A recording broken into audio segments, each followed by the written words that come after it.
Off of an exciting win against Invictus Gaming, Moyu of TOP takes his first ever MVP in his third ever game win, not match, game win against ex-world champion Duke. He's saying, who is Lies? Who is Marin? Who is Duke? And it's just so good to see in this franchising era where teams are running 10 players that you can pull someone off the bench randomly and have him win you a game. Yeah. That's absolutely amazing. And just think about this narrative for TOP. If they beat IG today, they surpass their total amount of series wins in spring, and they actually inch forward into a playoff berth on the Western Conference as well. And if you think about Invictus Gaming, we have to question them because this should be the second best team of the league. But if they fall here, I'm off this hype train. They lost to WE, a one game, but it was a very close series. And now they're going to fall to TOP. This can't be. Come on. We can see Watch back on the screen. But again, we've got to look at IG for this. Because, like you said, this is their sign. They went to 3 games against WE, who are currently one of the worst teams in the league. This is not the WE that went to semifinals that they lost to. It was 1-7 WE. You're exactly right, 1-7 WE. But now we've got Duke back on stage. The man who was able to snowball and get camped in game number 1 and propel against Moyu. Now he finds himself camped and ganked in game 2 and effectively loses the game. I don't think, I agree with Frost. It's not really his fault for the way he played in that game. But I don't like the draft from Invictus Gaming where they throw 2 bans at Mori. They don't even know his champion pool. And then they blind pick Duke. That's a recipe for disaster, and that gives so much pressure into the top side. I also have to nitpick his 4v2 play in the Baron pit. He actually did not land the explosive cask onto anyone. Actually was dodged out by the perfect timing coming out from Moyu. So unfortunately, that was a turning here's the point. chance, right? Like, we're getting into pick and ban for this game 3. I can't believe I'm saying this, between Invictus Gaming and TOP, as now we get the chance to see, will IG recover? Because if they win this series, even if they close out this game 3, it's not going to be smiles for the IG team and the IG squad, as Zoe and Nocturne banned away. That Talia Aatrox still following similar sides. You'll notice, even after that performance, no substitutes from either side. Goong is still sitting on the bench backstage. Marin doing the same thing with Lies. And Mashai watches on with bated breath as Duke goes back against Moyu in this game 3. It really wasn't too much of the Duke's problem, I would say. Actually, I know I did call for the Shy in game 2 because I felt like that made their draft stronger. But Duke played that fine in terms of the champion and what he was given in that game. And now we can see, will he recover? That's the Camille. That's a good sign for Ning. Very favored champion for him. And it does give them a guaranteed access into a strong mid-jungle combination. Camille, one of the best level 2 gankers into the mid lane. And we can see TOP, Korn going back to what he's played in spring, going for the global composition, and trying to take away the bread and butter shell of Invictus Gaming, that Camille and Galio. If you give those 2 champions to Invictus Gaming, they are actually a decent teamfighting team. They took down SKT at Rift Rivals with the exact composition, so really smart play here to take that combo away. And again, 3 out of the 4 games that Ning has played on that Camille, he has won. So now you've got another global with that, the Tom Kench. Let's see if we get another priority towards Jackie Love, saving that solo lane for Rookie and Duke a little bit later on to try and bait out some more knowledge, some more information as to what TOP are going to play. We've actually got a very early Orianna. You can see Rookie smiling as he's the one who locks it in. We've seen it go to Jackie Love, but we know that it's an old favorite for Rookie. Yep, a champion that's actually quite decent in lane against the Galio as well. You have the range advantage to kind of peck at him.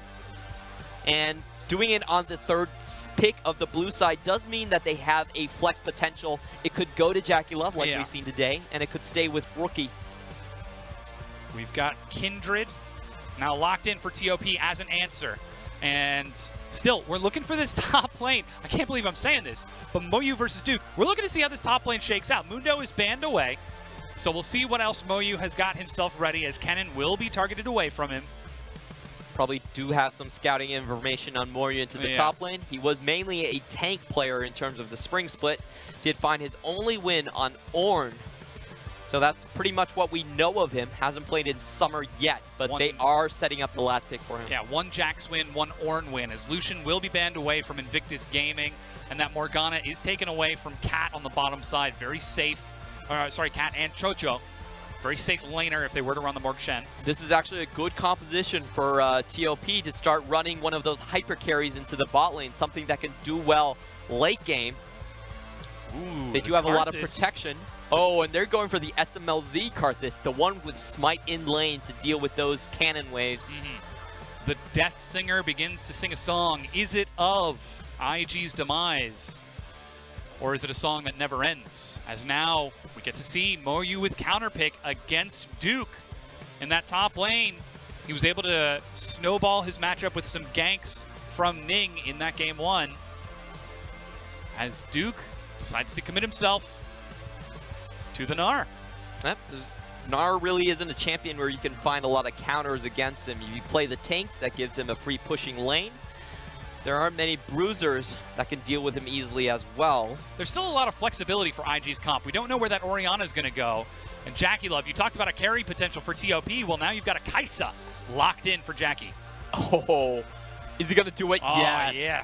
Yeah, he's taking the challenge and going for the Jax. Now, if you do get the Q early, you can pressure Gnar out very heavily in terms of the early game. However, the way the Jax matchup works is you constantly have to be aggressive. So this changes the dynamic to shifting away the 2v2 from the bot side to the 2v2 into the top side. And just watch how TOP have set this up. They have the Galio coming from mid. They have the Requiem and then a Stand United coming from bot. So they could all into the top side matchup and destroy Duke like they did in game 2. Well, we're going to have to keep an eye on the tracking of Invictus Gaming because Jackie Love was taking teleport as that timer was running out, so perhaps could look to try to counter those plays. And then you've still got the Orianna capable of roaming the high mobility of Camille as a potential answer to the dive of TOP. But like you said, their strategy is clear. Moryu carried for them in game 2 in his 3rd victory of 19 total games in the LPL. And they all rally behind him in this game 3. They've still got a lot of macro potential, even if it does go through a neutral laning phase, because they have all of those globals to get them around the map. You've got Cool on something safe, or sorry, Korn on something safe in the mid lane. So let's see, will it come down to Moryu once again on this Jax against Duke? Yeah, I do love the composition here from TOP. They are very team fight focused. They do have a better late game, and they have a strong focus in terms of the early mid as well. You just try to snowball that Jax as hard as possible. So I think a lot of this is actually going to come down to A, how Duke plays in the lane, because that's a very tricky matchup at times, and B, how much can Ning actually support him into the top side. He does have a better matchup early levels with the Camille versus the Kindred. Well, Ning, we'll keep an eye on his pathing early on so far, as it's been largely standard. We do like to compliment how he plays with Duke.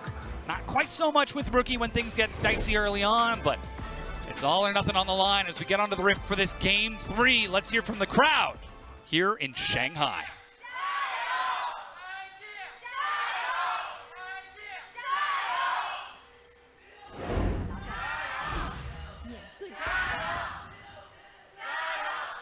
Renewed vigor from the TOP fans as they find themselves now watching TOP on the Rift against Invictus Gaming and a defensive setup on the red. I love this strategy. They know that Ning is going to potentially try and secure the top side for their team, make sure Duke is safe. So they're just pulling Cat here for insurance and make sure that there is no vertical jungling going to happen.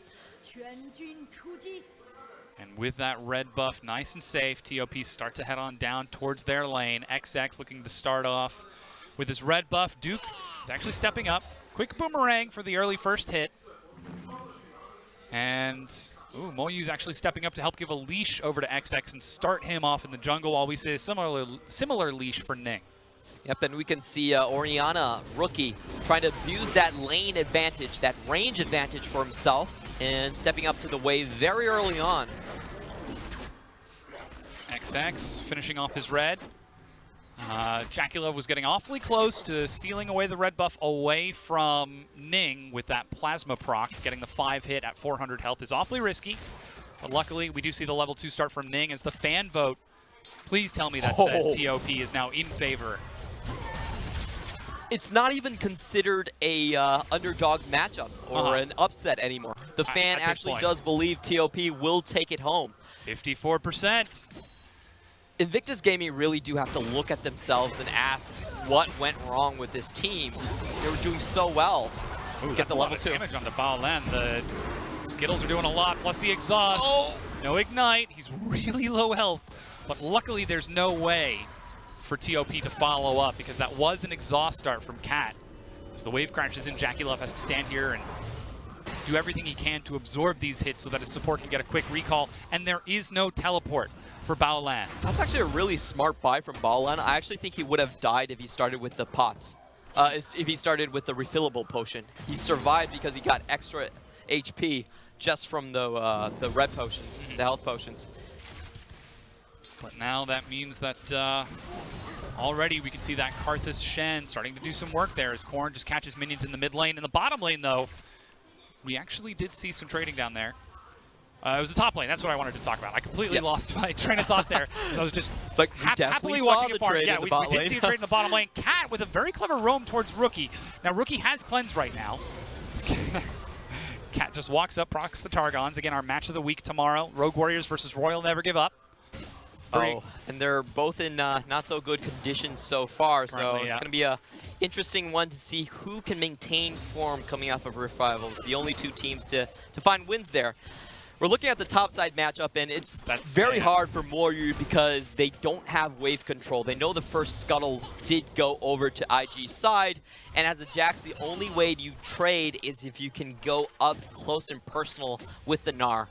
And he just hasn't found the opportunity to do it. He should be doing better now that XX is in the top side, however. I mean, even the Airy out of Duke for additional harass and threat. XX, like you said, is up here. Duke will proc into Mega. As Moyu with an early counter-strike walks into the stun, but Duke just walks it off as the wave resets. Let's see if Moyu actually has enough time to go for a quick teleport, or if XX is going to opt for a gank. No, just decide to keep it safe instead. Already a 12 CS advantage for Duke, like you mentioned, though. Yeah, that's pretty bad news for the Jax in general. Typically the Jax in this matchup, he does have to go for the Sheen early on, and if you can't finish the Sheen before the Gnar gets his Phage, then the matchup is it's very hard to flip it from that point on. Yeah. So you do need some good level advantage early. Oh no! Duke! Oh! What happened? He swapped his summoner spell slots. He used his flash on the fountain. Oh no! And teleported into lane. Hey, TOP don't know that. They don't know. TOP don't know that. But that means that Duke is going to have to play a little bit safer, or maybe not, as he leaps away. Not taking the trade with Moyu. Okay. So can Duke play the information game and pretend that he has flash, but not get so much into a skirmish that he needs to flash? He's gonna have to play super safe. I think you have to go honest. Look at that, Moyu. I think he doesn't know about it. Yeah. He doesn't know it. They're doing this because they see the jungle in the bot side. Oh wow, Duke's actually doing a lot of damage. Moyu leap strike, the bounce over the turret. Can he get another flash hit? with the auto attack. Ooh, Airy. Ooh, down to 30 health as the corrupting potion keeps him alive. It's the Duke mind game. Oh my god. Of course, TOP doesn't actually know he doesn't have flash. Yeah. But that is so risky. Oh boy, Duke. Oh boy. But like you said, just getting vision of that jungler provides so much, and I think that's where we have to commend Baolan for keeping vision on that bottom half, to keep an eye as to where XX on the Kindred is going. As Cat, with the shadow dash, Jackulov, like you said with the sidestep, gets out of there. And now taking stock of the bottom lane, because we've been watching top for so long. It's even in CS between these two. Still the Doran's ring for Jackulov as he wants to sustain off the Acathian Rain. And even CS as the wave crashes in, though I believe if Jackulov catches all of this, it should end up with that Kaisa getting the CS advantage. Yeah, and to be honest, TOP's bot lane is just here to wave clear. That's why you bring the Smite onto the Karthus. You do get the echo effect from the Smite item, so it helps your wave clear quite a bit, and all of their focus needs to go on the top lane. If Jax falls behind in this matchup, he never gets back up. So we have to wait for that big level 6 and watch for TOP's resources to pile in. He's still 12 CS down as he makes his way back into that top lane as he does tick over to level 6. And look at the first item that he had to purchase before that. That is a ruby crystal. Yep. Which, last time I checked, does not build into a Sheen. Yeah, that's typically when you're losing in the matchup. Oh, yeah. You have to go that way. I mean, so it's a bit unfortunate. He did have to flash. I think he still assumes that Duke has flash. He has to. So can't take these trades as aggressive as he wants. XX is level 6, and he is on that top side, though he is low mana. Yeah, the important thing, however, is the bot lane being level 6. That's when they can really funnel in. Oh, yeah, once Chocho gets the Requiem. So here, XX is trying to help Jax out. Finally able to tick over, of course. That Grandmaster's Might from Moyu is there as well. Trying to bait Duke forward as he just pushes the wave in. Yeah, but Duke is playing so safe. Even Rookie is taking blue buff solo right now. What? As Ning has been nowhere. XX is walking up to help push this lane in. That's how far behind he is in the matchup.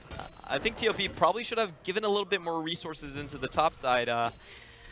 Duke was able to play with full vision control over the river while Mori was playing blind. So he could never go for those trades that would have taken him ahead.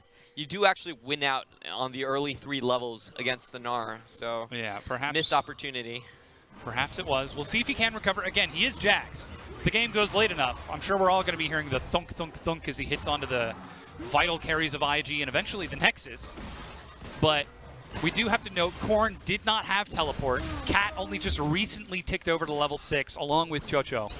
So no Requiem was quite ready for TOP. So maybe they just weren't ready to commit to the full global composition. Plus with Korn completing his recall, picking up himself the Catalyst and a Dark Seal, he's still just looking to get through this laning phase against Rookie, who is aggressively pushing in wave after wave. Yeah, it's not a very easy matchup for the Galio against this matchup, against the Orianna, and you can see how Rookie plays it. He actually just oversteps the waves and punishes you for every single CS you take. Oh. Oops. Using the command protect just a little bit too early, causing the ball to pull back to him instead of resetting and getting the instant protect. Ning's now been spotted in the bottom lane. I believe this is his first attempted gank of the game. And now he knows. Yeah, there's no way TOP actually fall for this. This bot lane is not here to actually create kills. Yeah. It's just here to soak up the farm, and you can see what Chocho is doing. He could actually sneak up and take Gromp from this position as well. He was able to get some more CS on this Karthus, 93 to 94. I actually wonder if we see a lot more red side Karthus is because of that Gromp take. The ability to back up, smite, secure it, and then get the bonus damage. Dropping down those Skittles as, ooh, Rookie. Oh, come on. That's so mean. Korn had to have known that that was there, unless he was caught window shopping. Even Jackie Love is getting up there with Baolan. Ping now going on to him. Yeah. Does have the Killer Instinct ready, but no Abyssal Voyage from Baolan, at least not within range just yet, to immediately rush in. The play they have now for Invictus Gaming is that once XX goes towards the top side, they could just insta-dive the mid lane. They could kill Korn. They have free reign into the bot lane. They have Camille that can go over. So it's actually a very tense situation for TOP, and their top lane has just fallen so far behind, as well as their bot. Actually had to complete a recall to pick himself up the components for his item, and doesn't have teleport, so Jackie Love is able to push in. Double Stinger Zerker Greaves. Doesn't get him the E-Evolve, but it gets him all the way up to the turret. And you can see he's chipping it down on this Kai'Sa. I'm actually really excited to see what build he goes, because it seems like we're starting to see AD builds come back a little bit more. The Storm Razor. Not even getting the Gwinsus. As even Rookie's coming down here to break it, but the minion wave is cleared out. Again, that Karthus, lots of wave clear. I don't think they should be able to take this tower just straight up 2v2. But you can see what they're trying to do is move Orianna from the mid lane. Always is going to have priority in this lane. Ning will be spotted as... Is XX trying to solo the Herald right now? Oh, Moyu. Lands himself that Conquerors, getting a lot of damage onto Duke. No, without the Sheen even. Flash and a quick bop. And the Requiem, no, hammer down! First blood, Chocho! And that's how the composition should be played. It's all about the bot side, throwing globals into the top and getting that Jax ahead. This Jax was down 20 CS in the early game. All he had to do was bait him into a false sense of security and then do some 1, 2, 3 quick maths to calculate how much he needed to get. This is so fun to watch. Like, just watching a new concept be used in action and the execution to go into it. Like, there was no way that Duke expected that flash in W. Like, he was like, oh, he lost the trade, he's backing out. Wait a minute. How can you? Yeah. Wait a sec, I'm very low health. I really hope there's no Karthus on the team. What? Oh boy, Jackie Love now stepping up to Chocho. He's real low. There's a teleport behind him and the Scan United stopwatch plus more. Now Baolan's in the front. Cat misses the Shadow Dash, but a stun is ready for Moyu as the global is collapsing on the bottom lane. Baolan's the target, but Moyu has found Jackie Love. Killer instinct for some distance. Moyu diving, decides to let Jackie Love off, but it's 2 kills for 0, and now both side lanes are empty for TOP in mid and top. Yep, going on the Karthus right there, a little bit ambitious coming out from IG. They definitely knew at the very least that there was a stopwatch there. So a bit of an odd play, but they're looking to equalize in terms of the other solo lanes. Yeah, the attempted trade back. Phage and that Sheen. XX is able to hold mid, but Duke is working down top single-handedly. The wave is going to be cleared out, and there's still no answer for Duke. It's TOP trying to break the map, but it's IG who look like they're set to take first brick. Yep, and this does give Invictus Gaming a lot of opportunities to then go for the mid lane. They do have the naturally pushing bot, and they now have the freed up top lane as well. Ooh, no flash as he used it just a moment ago. Ning takes a turret hit and dies! As he undercalculates the damage that Karthus can do. Yes, he does get the kill, but at what cost? Is again XX along with Cat looking to push in bottom and try to break down that Kaisa. Meanwhile, Korn, he's keeping Rookie busy in the mid lane. If they do have the 4v2 advantage in the bot side, I believe Invictus Gaming is going to have to give this up. Moyu actually canceled his recall to try and push down bottom even more. That means that Duke does get the chance to push up to a tier 2, though Korn is heading up to answer. And it will shake out as a 1-for-1, though a little bit shaky in how it broke apart. Oh! Good W, but it only hit the Kindred, so the important laners do get to go back. I think it's also trying to stall out the recall so that they can push in and take that bottom tier 1 because they've already done so much. Duke even taking the red buff away from XX. Yeah, but this bot lane is going to hurt TOP quite a bit because you're freeing the Tahm Kench and the Kaisa. Both of them have half globals on the map. But they actually managed to hold with just Kindred. Yeah, able to clear that wave out. TOP commit to the lane swap, sending Moyu bottom. And it looks like IG are still trying to stack up to break down that tier 1. Because it has not been broken yet, this does give a little bit more time for TOP to look for those core items. Again, the Phage, the Sheen, ready on Moyu. Just needs the Stinger to finish off his Triforce, as Black Cleaver has been finished off for his opponent, Duke. But Duke is mid lane right now, as it looks like IG decided to swap towards the other side. Flash ready for Korn. It's a bit of an interesting choice here coming out. If I was Invictus Gaming, I would actually still put Duke into the top side to catch the incoming wave, and just try to avoid like going into long lane against Jax, because these are the type of lanes where solo kills can't happen quite easily. Leap strike, counter strike used as Duke is ready with the adrenaline rush. Look at the damage and the Grandmaster's Might. Remember, no flash for Moyu. He's forced to leap away as Cat uses the Stand United. Duke pops into Mega, and suddenly trading becomes less viable. Meanwhile, you can see a lot of pressure up top. Jackie Love pushing all the way to the tier 2. Ning and Baolan have lit that jungle up. They are ready with the globals. Even Rookie trying to pressure in the mid lane. Yeah, complete outplay coming out from Duke right there. With the red buff, he was able to kite out the Jax, and good Rage Bard on him as well to threaten the ultimate.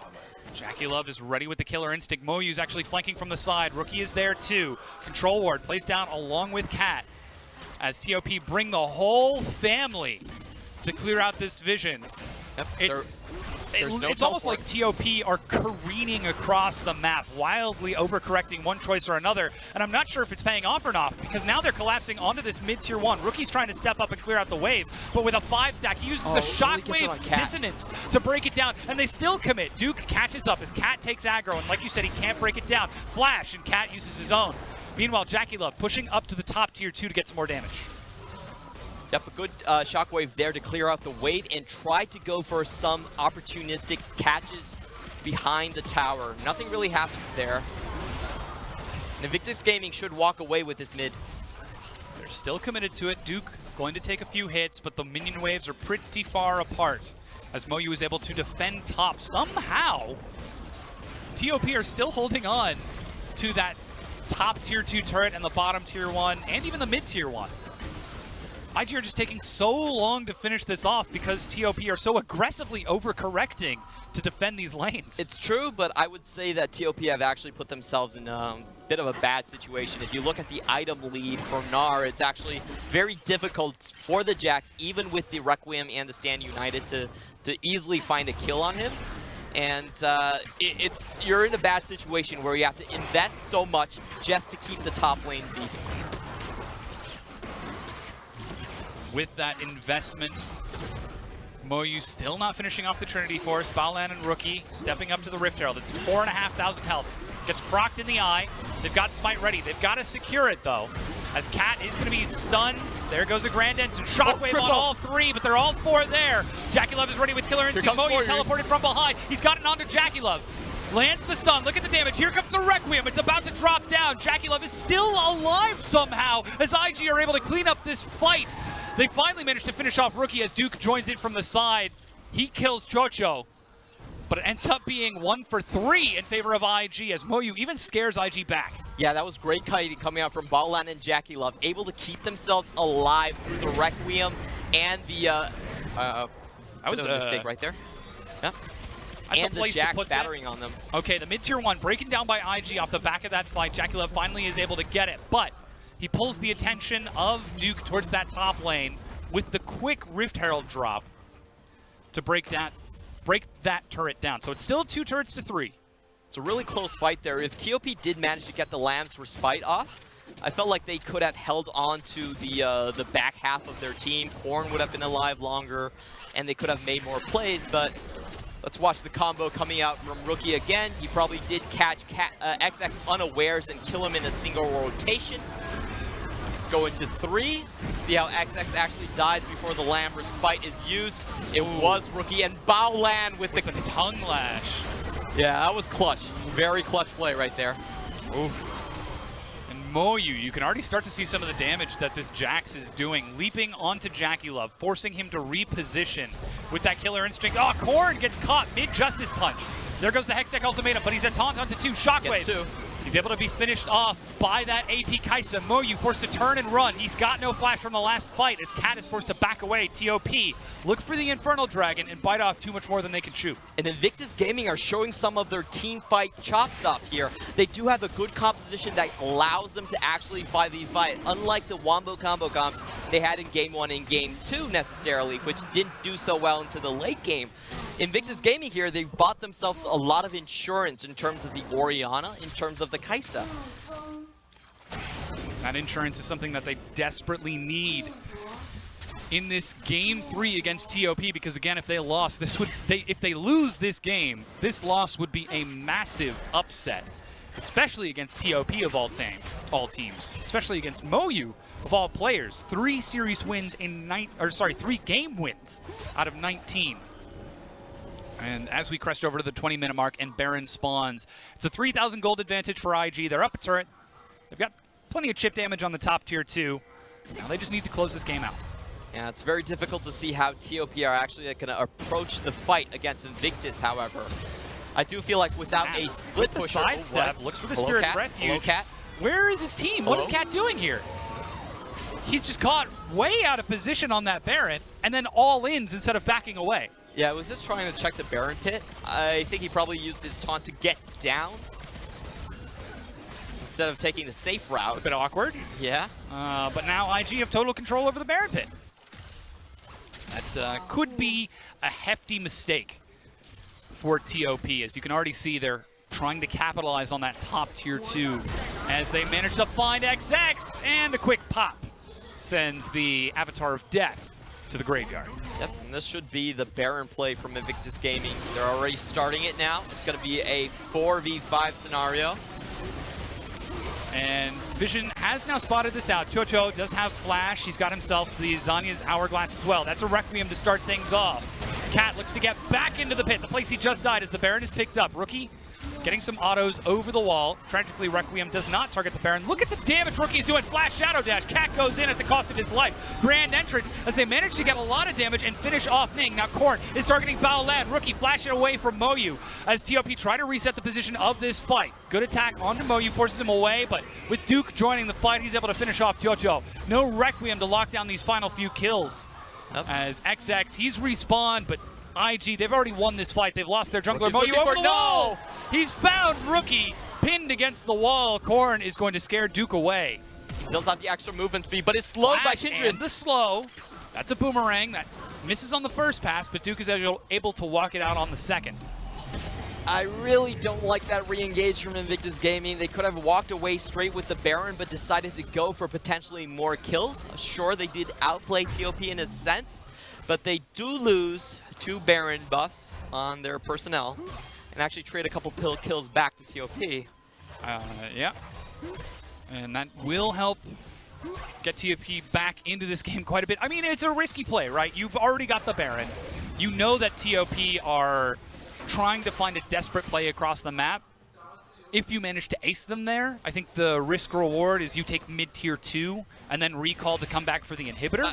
Look, I think smart teams don't actually go for that fight. You would much rather have both Flash and Cleanse on Rookie when you're sieging for a big objective, because that's the scenario where TOP is most likely to run into you, and that's the scenario where you're most likely to punish. You don't want to take the scrappy fight and burn your summoners on that. You could burn it on something much more valuable. So, you know, they do outplay, but I think it's time we start calling out Invictus Gaming on some of these things they do that smart teams would not do. Yeah. Well, they're still in the lead in this game, about 5,000 gold up as Duke is pushing the bottom tier 2. Moyu there to help Korn clear out the wave, as Moyu did just push top, but that leaves mid undefended. Chocho landing some good damage onto Baolan. Now trying to drop even more damage onto that cannon minion as it's just hammering down onto the mid tier 2. So tough to clear that wave. Unless Karthus can step up to the cannon, but with IG protecting it, there's no way, and it's just going to break down this tier 2. Yeah, massive range advantage coming in from IG. TOP are going to have a very difficult time running into this composition. It's going to have to be a flank, and most likely for Moru, which he is collapsing on. Yeah, loops around from behind, but look at the amount of wards that he just walked through. That's one control ward, but there's also one behind the Wolf Camp and another control ward past that. Yep. So IG well and truly aware of where that Jax is, where he's going. Simply able to turn around and walk away from it. I think the way you play this... Oh, wait a minute. But Duke's out of position. He's got himself that frozen mallet, so he's able to get a slow as he pops into Mega. The way TOP want to play this fight is they want to go in with Moyu from the back, stand united on him, and then flash forward for Xiong to get the Lance Respite on the front line. If that front line survives, they can deal a lot of damage, and then Chocho finishes it off. It doesn't matter if Chocho dies, because he can still cast Requiem from the front. But that's the perfect team fight. That's the script that TOP have to run for. Flank with Moyu, get the Lamps Respite on your Bruiser so they can deal enough damage, and then finish with Requiem. Risky play as Chocho still doesn't have his Void Staff. He's 70 CS down compared to Jackulov on that Kaisa. As Jackulov is just getting bigger and bigger. Now a Fiendish Codex next, so not going for the greedy Rabadon's third item on that AP Kaisa. But I see the strategy as well. It's super easy to just park the Karthus on top of the Spirit's, sorry, not the Spirit's Refuge, the Lamb's Respite from XX. You actually don't need him on the Lamb's Respite, which is the cool part about the composition. It doesn't matter if he dies. You just want him able to use the Requiem when the Lamb Respite finishes. So the pronunciation, random fun fact, the pronunciation of Respite versus Respite depends on whether you're from the Commonwealth or from American English. What's the American way? The American English is respite, hilariously enough. Respite, it is. Yes. American way is the right way. But if you're from the Commonwealth, it's respite. Yeah, fun fact. Anyways. Okay, respite then. But now, again, IG, they're looking for Cat. Out. They are 6,500 gold ahead. They're playing it nice and slow against TOP. It's still not the perfect game that we wanted to see out of IG, but it seems like they've learned their lesson from this game too, at least. They're taking their time as Shockwave again onto Cat. He's the target as they finish off the final tier 2 turret. They know Moyu is split pushing in that top lane as they did just spot him out on a minion wave. And now they're even taking this Mountain Dragon to just close all opportunities for TOP to get back into this game, because Baron's up in 2 minutes. And like you said, TOP, they've got a strong team fight. If they win a fight, it's very easy for TOP to turn it around and try to get back in. Yep, but they are currently staring down at a 7,000 gold deficit, and I just have to compliment Invictus Gaming for playing the early game correctly. Gnar versus Jax, it is a matchup decided based on jungle pressure, and Invictus Gaming had the much better deal there. They countered what TOP wanted to do. They said, we're reading your strat, you want to go all in on us level 6, we're not going to let that happen. And they just kind of snowballed off of that fact. TOP tried multiple times to throw everything they have into the top lane, and Duke did counter well. Ooh, Moyu's on the wrong side of this one. Drops an early counter strike, but that's the Hextech ultimatum. Jackie Love and Balan join the fight. Moyu gets in there. That's the Galio you were talking about. Moyu flashes away as he teleported in just to save his top laner, and now TOP are forced to run. Blast Cone splits them up. XX running away, but it's 60 seconds till Baron, and Moyu and a lot of the members of TOP have no flash. Yeah, there's 2 flashes expended for Moyu and XX into the top lane. I think the one that really hurts is the one on... Whoa! Ooh, that's an early Zanya's. Void Seeker misses as Chocho forced to flash away Korn. He gets a taunt onto 2. Jackie Love flashes away. A quick cleanse. Duke pins him against the wall. Korn goes golden. As you can see, Cat has joined in. Moyu looking to join in. He needs a target though. Rookie hits behind them. Look, he's found Korn. That's a lot of damage on top of the Requiem, on top of the Respite. Balan picks him back up, a double kill for Rookie. The Requiem is ready. Have they done enough damage? Duke goes low. Moyu, can he turn it around? One man against the world. The entire team building up against him, but the kill goes over to Duke and IG. Ace TOP. Yeah, and that was such good, perfect timing usage coming out from IG. Duke had one, Rookie had one. They all dodged out on the crucial CCs coming in from TOP, not able to finish off the crucial members right there. And you can see Rookie, just before the Lamb's Respite hit, he actually killed 2 members. Lots of burst damage as IG now turn onto the Baron to finish off that objective. And TOP, they were scrambling a bit to get that team fight set up that we just talked about for them. And while they were able to get it in the very end, they just didn't quite have enough damage. It was a close call coming out from IG though. Remember, they are 8K ahead at this point. XX going into the front, and they cut up 2 members on the left side of the fight to start. Get good damage on Duke and Jackie Love, but they just can't finish anyone off. Moyu can't find the targets, and Rookie finds 2 kills before they go into Lamb's Respite. That was the crucial play of the game right there. If those 2 were able to stay alive and deal enough damage to IG's composition, the Requiem could have finished off more members. And you can see the massive slows now coming out from IG to prevent that Jax from doing even more. All it took was a little bit more positioning, a little bit closer to the left for Chocho and Cat, and that fight could have been completely different. Yeah, and that was the flash off from Kindred. That was the big point I was talking about, because if you do have the flash, then he can flash forward into the back line and complete that assassination. But now it's Baron for Invictus Gaming. They're 10,000 gold ahead. Massive advantage as we get to the 30-minute mark. Kaisa, 3 items plus a QSS. Rookie at 3 items plus a fully stacked Spellbinders. If he wants to pop someone, he can, as that's the pop we're talking about. Doesn't use it yet. He's still holding on, but even just the Respite is enough to force XX away. Duke joins it from the side. Flash Boomerang. Void Seeker onto Cat. Killer Instinct. Jackie Love smells blood as Duke finds 1 kill. Chocho goes golden to prevent a second. But already they're looking for another. Jackie Love is able to land the 3rd. A Requiem as Korn is trying to hold the minion wave, but like we said, IG smell blood in the water, and they start pushing forward for this Nexus. Moyu and XX trying to hold their ground, but without the Karthus, without Cat, it's going to be an uphill climb. It's a 3v5 scenario right here. TOP on their last legs, going for the combo. 2. There goes Korn. Knockup is going to get Ning down into that GA. Korn with the quick stun is able to buy even more time, but Moyu is just turning and running. He can't go in against 5 people. He dies as he's chased back to the fountain. XX will get a quick revenge kill as Duke goes too far, but they turn on to the Nexus. Invictus Gaming, 31 minutes in, close out the series and defeat TOP. And Invictus Gaming cling on to their position as one of the top dogs of the LPL. A lot of things did go wrong for them in this series, but at the end of the day, the composition they drafted had a good team fight potential. They could go with TOP into the late game. I thought they played the early game perfectly as well. Denied the strategy coming out from TOP, read the composition, and played accordingly. This is something that we really want to see Invictus Gaming play more of. Stop with the ARAM, stop with the fact that you're just better players, go with strategy. And look at this, as Duke shakes hands with Moyu, you can see from IG, there are no smiles for this team. They knew the expectations coming into this matchup. This was supposed to be a quick, clean, and easy 2-0 against the team that set the longest loss streak record in LPL history.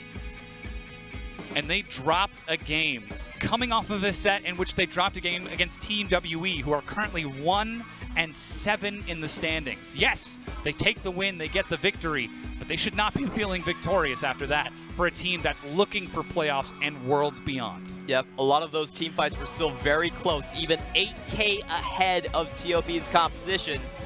And we're just seeing that I feel like Invictus Gaming, they haven't been as creative as we hoped they would be in this new patch. We've seen RNG play with the crazy drafts.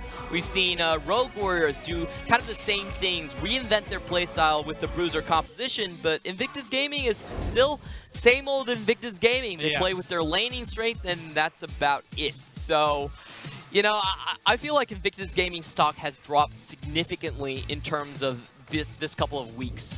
Well, that's what they doubled down on in this game, playing just a standard lane phase to accelerate through into the mid game. And take a look at that gold. It's slow and it's even until about the 15-minute mark when you start to see that solo lane break. And TOP, they were the drivers who initiated that by teleporting bottom, by diving top, by trying to forcibly overcorrect these plays. The important thing right there in that gold graph was TOP did not get the early game spike they were looking for. They took the top tower very, very slow, and their strategy in general did not work. However, I have to say, I really like the strategy. It was super interesting to watch. It's the first time we've seen something like that, going all in onto the top lane with the double global in the bot lane. So that was a fun game. Didn't quite work out for them, though, so we'll have to see if it does in the future. That said, it's time for our analyst to break down that IG series win. Thanks, guys. IG did pick up the 2-1 victory over TOP in that best-of-3 series. We saw, in Champions Select at least, that Camille as well as Galio being split apart for the two different teams. We saw Kindred as well as Karthus trying to be set up by TOP. Didn't work out too well for them.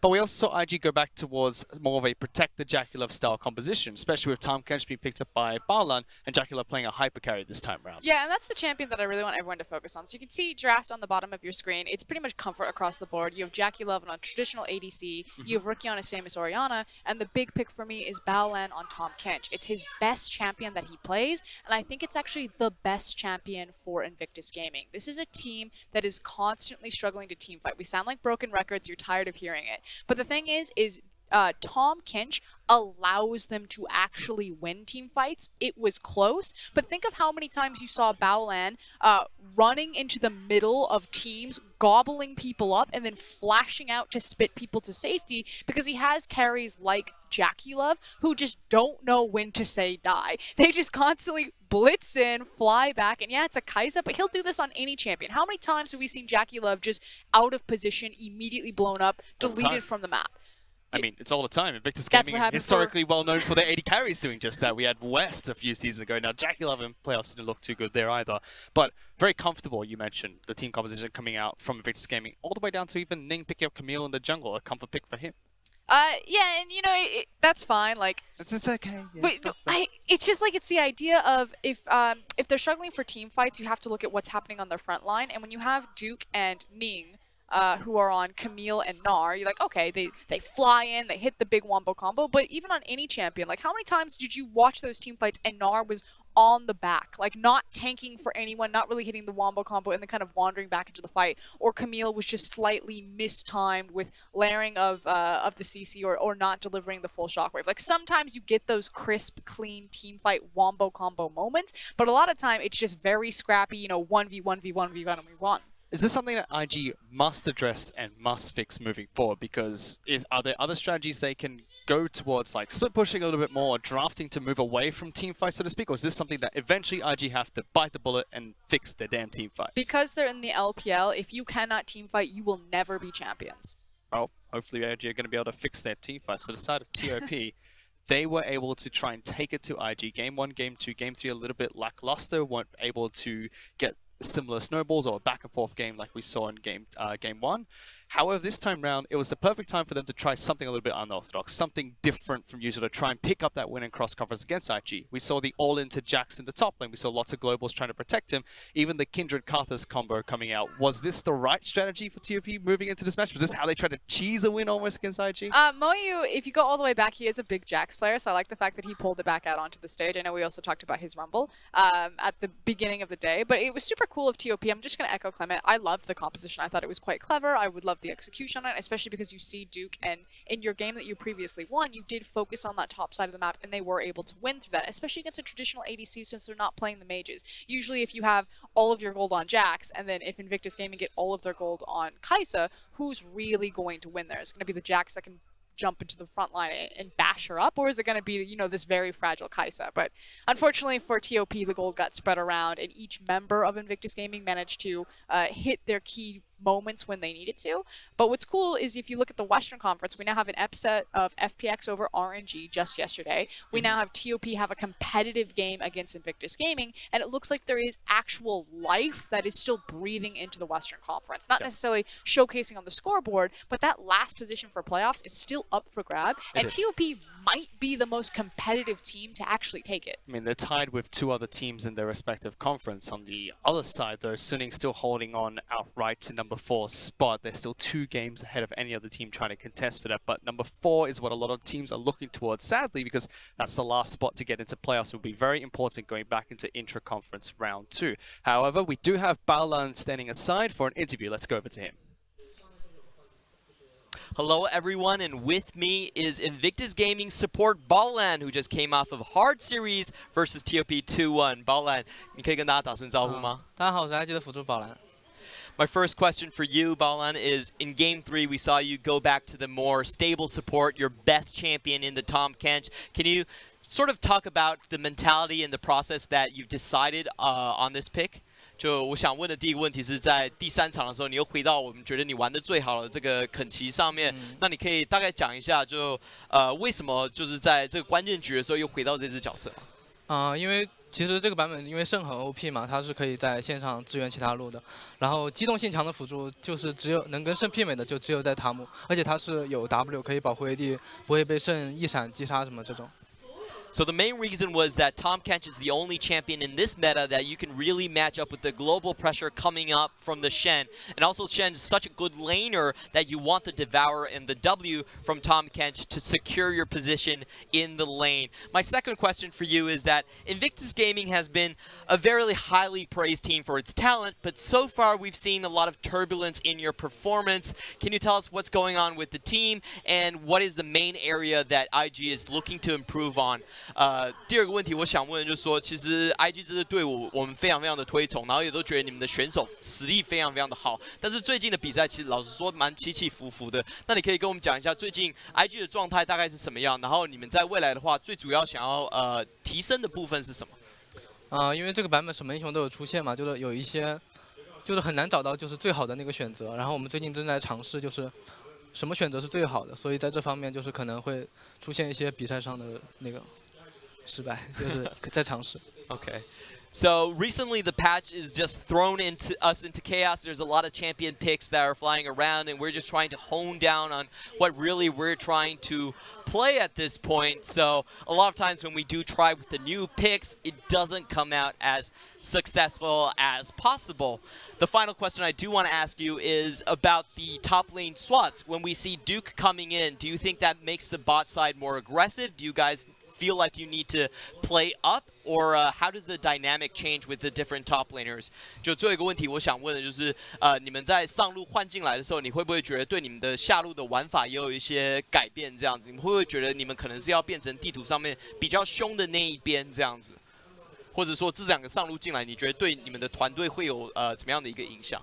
我觉得还是就是上单选手，我们都是觉得大家的实力是差不多的，然后还是看他们的英雄选择吧。如果上路。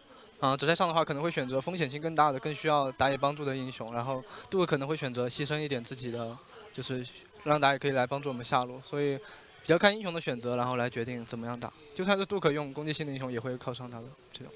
So generally speaking, we think the two top laners are of equal strength, but when Duke plays more of the times, he does pick champions that require less jungle focus, and when the Shy plays, then he's definitely a jungler magnet, and we do have the jungler play towards him most of the time. However, it does come down to the picks they play. If Duke wants to play something aggressive, then we 100% support him with our jungle resources as well. That's all for my interview here with Baolan, and we can take it away on the desk.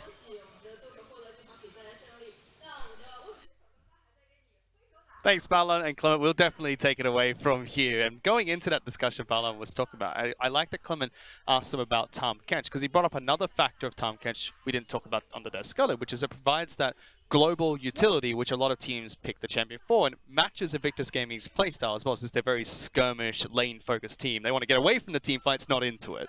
Yeah, and they also still like to power int a couple of times, and Balan has to do his best to kind of gobble them back up, pull them back to safety. I do like the point about the Shen, but I just feel like Tahm Kench is just so potent and powerful right now. It does help that Shen is also in that power position. Is this just a champion that every team going up against Invictus Gaming has to go, well, no Tahm Kench for this match? I wish every team in League of Legends would say no Tahm Kench, let's get rid of it. I hate watching that champion.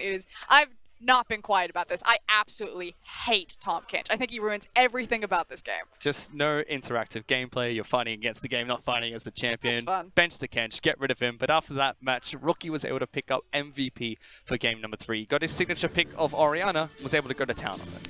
Yeah, I'm kind of sad that Balan didn't get it, but I understand. If you take a Quadras and finish 6-3-9, you're probably going to get man of the match, especially when you are on your signature pick of Orianna. So, well done, Rookie. You hard carried the team fights.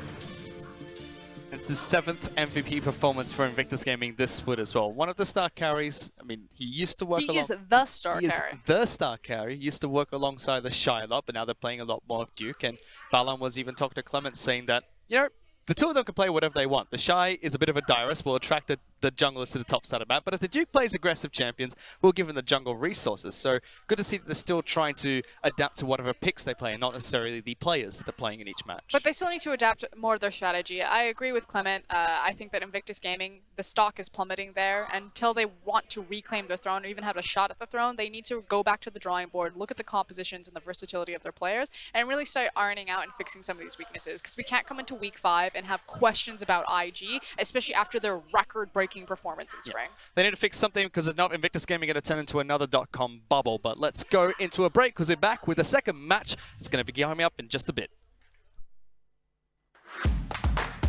想要征服他人，必先战胜自己。EDG 的队名就是鞭策我们的动力。